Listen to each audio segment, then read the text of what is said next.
Assalamualaikum warahmatullahi wabarakatuh. Perkenalkan saya Diva Audistia dengan NPM 2311011023. Di sini saya akan membahas mengenai materi manajemen merek dimulai dari bab 9 sampai dengan bab 15. Chapter 9 yaitu mengembangkan sistem pengukuran dan manajemen ekuitas merek. Nah, pada bab ini itu membahas bagaimana perusahaan itu membangun sistem untuk mengukur dan mengelola brand equity atau ekuitas merek secara berkelanjutan. Nah, intinya perusahaan itu tidak hanya menciptakan merek tetapi juga harus memantau dan mengevaluasi kekuatan merek tersebut.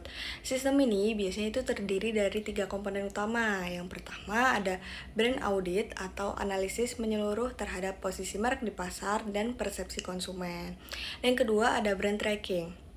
Itu pemantauan rutin terhadap kinerja merek dari waktu ke waktu. Dan yang ketiga ada brand equity management system, yaitu sistem terintegrasi untuk mendukung pengambilan keputusan strategis. Nah, tujuan utamanya adalah untuk memastikan bahwa merek itu tetap relevan, kompetitif, dan memiliki nilai jangka panjang. Contohnya sendiri itu ada brand Nike. Jadi Nike itu secara rutin melakukan audit merek untuk mengetahui bagaimana konsumen itu memandang produknya sebagai simbol performa dan juga gaya hidup. Nah, Nike juga menggunakan aplikasi digital dan data pelanggan untuk melacak perubahan konsumen dari waktu ke waktu. Dengan sistem ini, Nike itu bisa terus memperkuat posisinya di pasar global. Jadi artinya pengukuran yang konsisten membantu perusahaan itu menjaga kekuatan merek secara berkelanjutan. Selanjutnya, chapter 10 ini mengukur sumber ekuitas merek atau menangkap pola pikir pelanggan. Jadi, pada bab ini itu fokusnya pada sumber terbentuknya brand equity dari sisi konsumen, yaitu bagaimana konsumen itu berpikir, merasa, dan bertindak terhadap merek. Nah, ada beberapa aspek penting yang diukur. Yang pertama itu ada brand awareness atau kesadaran merek, kedua brand association atau asosiasi merek, kemudian ada persepsi quality atau persepsi kualitas, dan yang terakhir itu ada brand loyalty atau loyalitas merek. Nah, pendekatan ini itu dikenal sebagai customer based brand equity atau CBBE. Nah, di mana kekuatan merek ini ditentukan oleh mindset konsumen.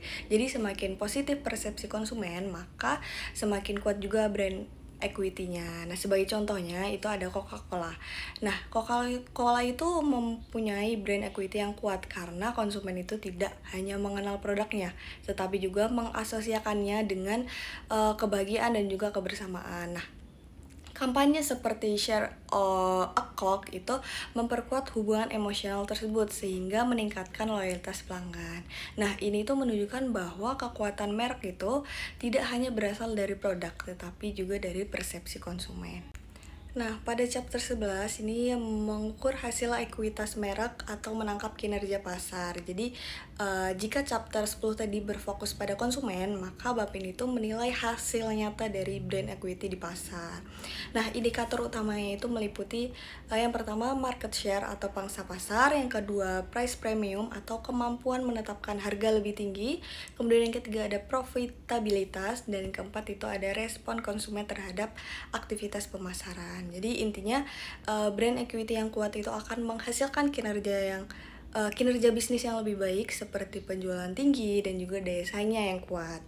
Contohnya itu ada brand Apple. Jadi Apple itu mampu menjual produknya dengan harga yang lebih tinggi dibanding pesaing karena memiliki brand equity yang sangat kuat. Nah, konsumen itu tetap membeli karena percaya pada kualitas, inovasi, dan juga prestige yang ditawarkan oleh Apple. Artinya brand equity yang kuat itu akan berujung pada keunggulan kompetitif dan profitabilitas.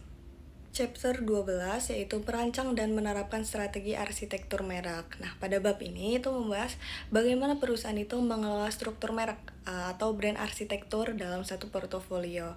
Nah, terdapat beberapa strategi utama. Yang pertama itu ada branded house atau satu merek utama untuk semua produk. Yang kedua itu house of brands, itu banyak merek independen. Kemudian yang ketiga ada sub-brand strategi, itu kombinasi antara induk dan juga merek turunannya. Nah, tujuan dari brand arsitektur ini itu yang pertama untuk menghindari kebingungan konsumen, kemudian memaksimalkan nilai tiap mereknya, kemudian memudahkan ekspansi produk. Nah, strategi ini tuh penting bagi perusahaan dengan banyak produk agar tetap terorganisir dan juga konsisten. Nah, sebagai contohnya itu Unilever. Nah, Unilever itu menggunakan strategi House of Brand di mana setiap produk seperti Dove, Sunsilk, dan juga Rin itu memiliki identitas masing-masing tersendiri. Nah, hal ini tuh memungkinkan perusahaan itu menjangkau berbagai merek segmen pasar tanpa menciptakan kebingungan. Nah, dengan struktur yang tepat, perusahaan itu dapat mengoptimalkan kekuatan tiap mereknya. Chapter 13 yaitu memperkenalkan dan menamai produk baru dan ekstensi merek. Nah, pada bab ini itu menjelaskan strategi dalam yang pertama peluncuran produk baru, kemudian pemberian nama merek, dan ketiga itu ada brand extension atau perluasan merek. Nah, ini terdapat jenis brand extension. Yang pertama itu ada line extension. Itu merupakan variasi dalam kategori yang sama. Kemudian ada kategori extension. Nah, ini tuh masuk ke kategori baru. Nah, keuntungan brand extension sendiri itu yang pertama menghemat biaya pemasaran, kemudian memanfaatkan kekuatan merek yang sudah ada. Namun terdapat beberapa resiko seperti brand dilution itu atau pelemahan merek, kemudian juga kebingungan konsumen. Nah, karena itu pemilihan nama dan juga strategi itu sangat hati-hati agar tetap konsisten dan dengan identitas mereknya. Nah, sebagai contohnya itu Indomie. Jadi Indomie itu melakukan line extension dengan menghadirkan berbagai varian rasa seperti mie goreng ataupun soto. Nah, selain itu, Indomie juga melakukan ekspansi ke pasar global dengan tetap mempertahankan identitas merek. Nah, keuntungan strategi ini itu produknya itu lebih diterima di pasar, tetapi resikonya itu adalah brand dilution tadi jika terlalu banyak variasi yang tidak konsisten.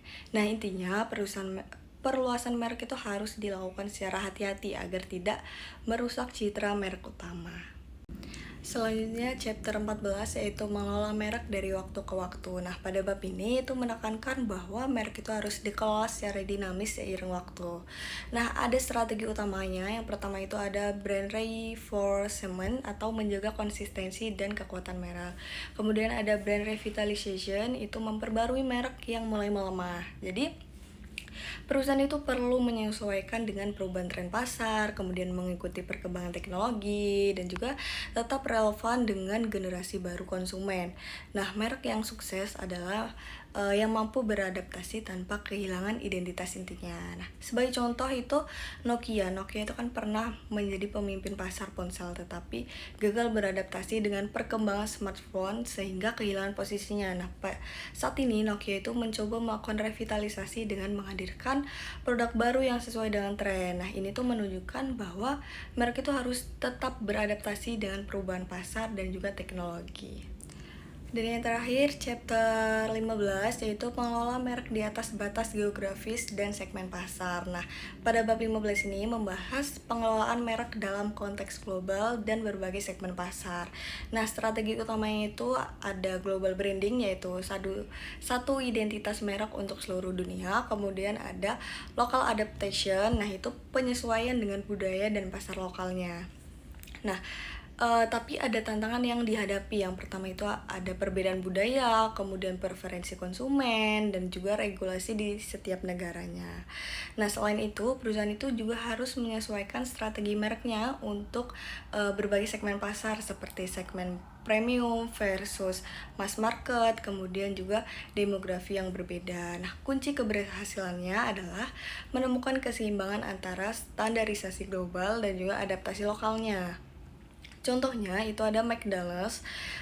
Jadi McDonald's itu menerapkan strategi global branding dengan identitas yang konsisten di seluruh dunia, tapi juga melakukan adaptasi lokal seperti menyediakan menu nasi di Indonesia dan juga menu tanpa daging sapi di India.